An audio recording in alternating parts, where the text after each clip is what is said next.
네, 오늘은 베드로후서 3장으로 말씀 전하도록 하겠습니다. 먼저 베드로후서 3장을 이야기하기 이전에 구약의 욥기서를 좀 이야기하면서 오늘 말씀을 시작하게 될 것인데요. 구약의 욥기서를 보면요, 의인의 고난에 대해서 기록되어 있는 것을 볼 수가 있습니다.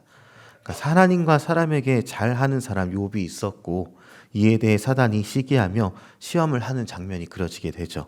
그렇게 욥은 가족을 잃고 건강을 잃고 이후에 지혜자라는 세 사람의 등장해서 욥이 하나님 앞에서 의롭게 살지 못했다라고 비난을 하기까지 했습니다.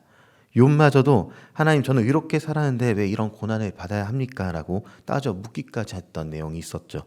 그런데 욥기의 마지막을 보면요, 하나님이 임재하셔서 이 세상의 기초를 누가 쌓았는지를 보라며 가르치시고 또 욥을 위로하는 장면이 나옵니다.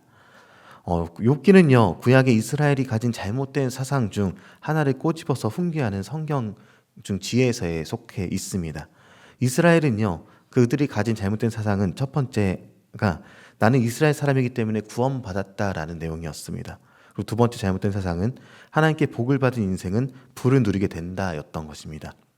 그렇기 때문에 고난이 오고 힘들며 가난한 사람들은 하나님 앞에서 의롭게 살지 못해서 하나님의 저주를 받은 사람들로 인식하고는 그 사람을 무시하거나 그의 마음을 괴롭게 하는 행태들이 있었던 것이죠.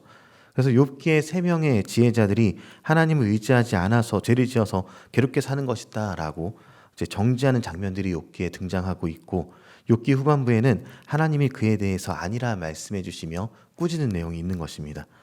하나님께 이스라엘로 인정을 받으려면 그들이 하나님의 법 안에서 살아가야 하는 것이 그들의 모습이었던 것입니다. 하나님의 백성답게 그 삶에서 하나님의 법이 집행되는 이들이 일어나야 한다는 것이 구원받은 백성의 모습인 것이죠. 그리고 거룩에 대한 이야기입니다. 바로 하나님의 사랑, 또 이웃의 사랑에 대한 증거들이 나타나 있는 것이죠. 그리고 가난한 사람, 고난 중에 있는 사람은요, 하나님께 죄를 지었고 그래서 가난하고 고난인 것이 저주 가운데 있는 것인가 하면 그것도 아닙니다. 욥기의 죄는요, 의인에게도 고난이 있을 수 있다라고 가르쳐주고, 세상이 죄로 인해 망가져 있기 때문에 의인을 향한 고난이 다가오고 있다라고 알려줍니다. 그리고 결국에는 하나님이 그 눈물을 닦아주신다라고까지 이야기가 나오는 것이죠. 그리고 구약에서부터 오래도록 이어져 온 이 이스라엘의 잘못된 구원론은요, 안타깝게도 오늘 본문의 시대에도 그리고 우리에게도 현대에게도 이어져 오는 것을 보게 됩니다. 베드로후서 당시에 교회 안에 들어온 이단 사상은요, 성도들이 거룩한 삶을 사는 것을 멈추게 했습니다. 육신은 어차피 더럽고 영은 깨끗해. 그러니 이 육신의 쾌락을 좇는 것은 지극히 당연한 것이다 라고 말을 했던 것입니다. 오늘 본문 3절의 말씀에 나타나 있는데요, 3절의 말씀을 같이 함께 읽어보도록 하겠습니다. 먼저 이것을 알지니 말세에 조롱하는 자들이 와서 자기의 정욕을 따라 행하며 조롱하여, 우리 4절도 이어서 읽어보겠습니다. 이르되 주께서 강림하신다는 약속이 어디 있느냐? 조상들이 잔후로부터 만물이 처음 창조될 때와 같이 그냥 있다 하니. 네, 성령님의 내주하심에 대해서, 성령님의 인도에 대해서 없는 것으로 여기려 합니다. 이들의 주장처럼 죄인인 우리가 선한 일을 할 수 없다는 것은 어쩌면 맞는 말이기도 합니다. 성경에서도 이에 대해서 뒷받침해 주는 말씀들이 있죠. 의인은 없나니 하나도 없다는 말이 사실 그것입니다. 영지주의자들은요, 사람의 죄성에 대해서는 받아들였습니다. 그리고 이는 누구나 그러하니 죄책에서 벗어나 버리자, 그런 마음이 편할 것이다 라고 잘못되게 넘어간 것이죠.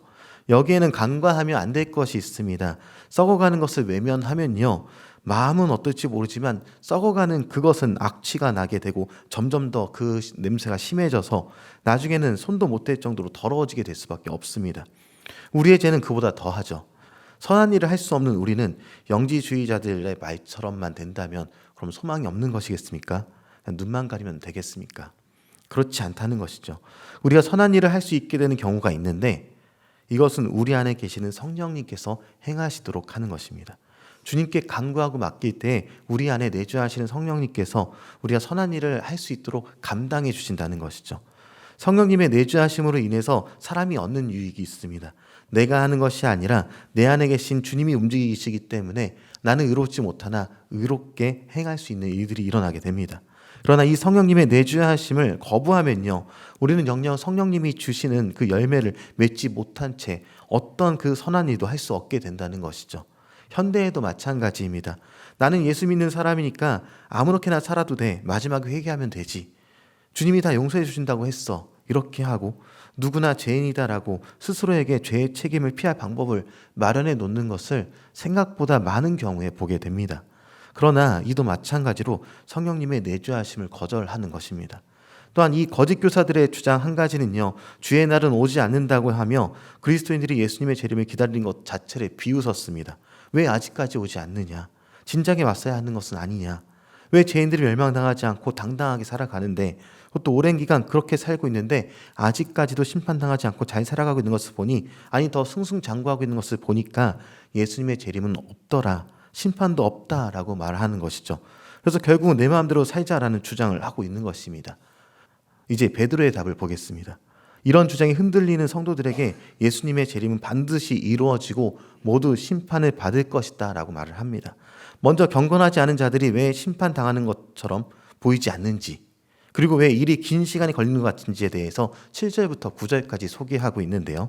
공의로우신 하나님이 동일한 말씀으로 심판하시기 위해 오래도록 지켜보신다는 것입니다. 그래서 모든 사람들이 구원을 얻기까지 오래 참으신다는 것이죠.